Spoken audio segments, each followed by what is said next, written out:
Alright guys, welcome back. This is the second part of my video talking about remote lines and the reasons why people might use them and the similarities and differences. Now in the first part I mentioned some reasons why with weight and length, mil-sim markers and that kind of thing as to why they might go with a remote line. I went over some of the similarities where they both have an ASA, an on-off ASA, they both have their line, and they both have connectors.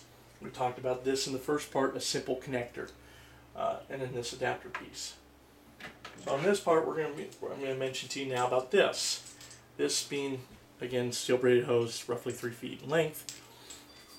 This system, it still has your connector right here. Still employs the female end coupler, the male end connector, the adapter.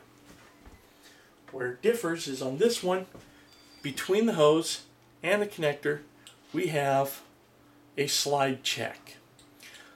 Oddly enough, spool valve technology is loosely based off of this, or maybe it's directly based off of this. Okay?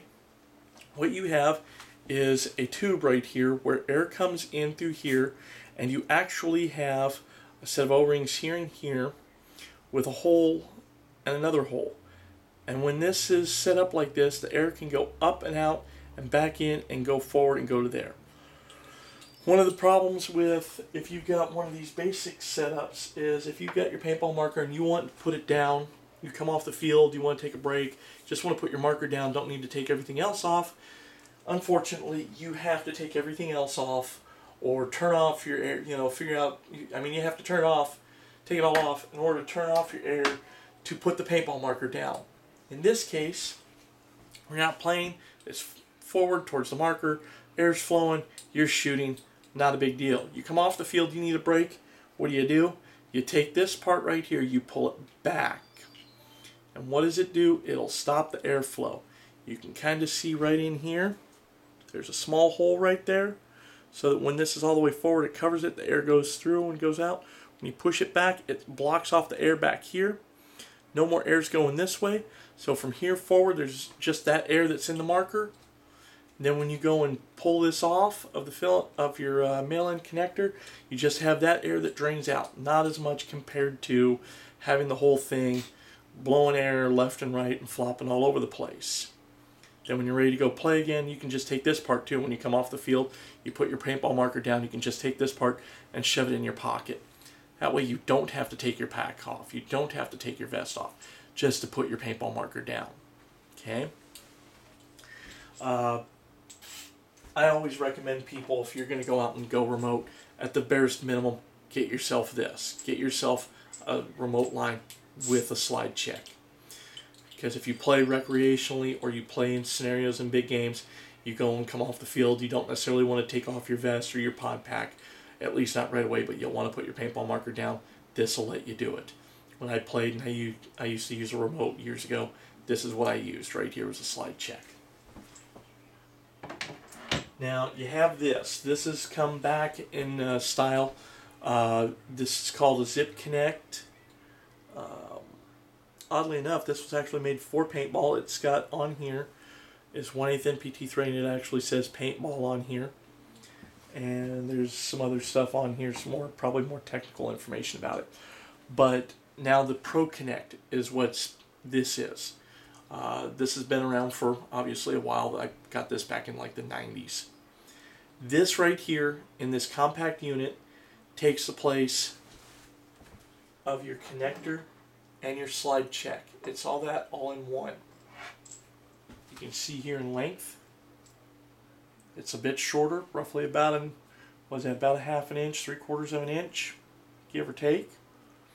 And it has less to it than running a slide check. The slide check, you got to pull back on the valve, your slide check, then you disconnect. In this case, there's a button right here.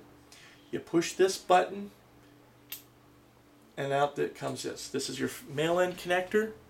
You'll notice compared to the other ones, it's longer.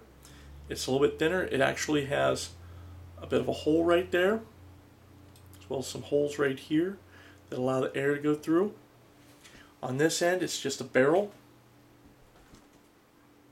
and it's just a hole. The big thing with this is this actually holds all the air in. It's kind of like a pin valve, but reversed. Pin valve on an air tank, where the air tank itself has the pin, or has that part, and you'll have a pin, and it'll push it. Actually, this is exactly just like with an air tank. It does the same thing when you're ready to go play. You just take this and push it in, and it engages the air to go through. When you're done, you want to put your marker down, you push that, push. It drains out all the air from here forward. You'll get that whoosh of air, but it's easier. It's only one step compared to two. So one thing people do say all the time is, well, hey, I'm running a 3,000 PSI tank, or I got a 4,500 PSI tank. Well, if I get a remote line, can it handle it? Well, first off, you got to remember, usually the regulators on these air tanks will drop your air pressure down to around 850 PSI. Might be lower than that, but 850 is usually about the high end. So all these really have to deal with is what your pressure is coming out from the regulator of 850 pounds per square inch PSI. In the case of this one, this hose right here, it has, if we can get the camera here to show you this, 3,000 PSI, and it ends with a WP. See that? 3,000 PSI WP. WP stands for working pressure. That means this right here, this hose can handle 3,000 pounds per square inch of pressure going through it. So in theory, this could actually be your air tank. It wouldn't have a lot of shots, but this could be filled up to 3,000 PSI and it would not burst. Now, I don't know the exact technical specs here with rated line, but again, this is going to handle most of the regulators out there, 850 PSI. This has been around forever. We were using these on Automags and the Autocockers and everything. Automags like a higher pressure, like 850 PSI. They handle it without a problem. Warm days they might have burst, but they can they can handle a good amount of pressure before they blow. So if you get a remote line, it doesn't matter if you have a 4,500 PSI tank, a 3,000 PSI tank, a CO2 tank. These right here are going to handle the pressure. Alright?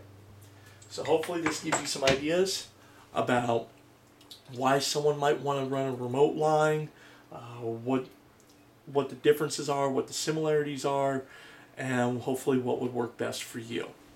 See you guys next time.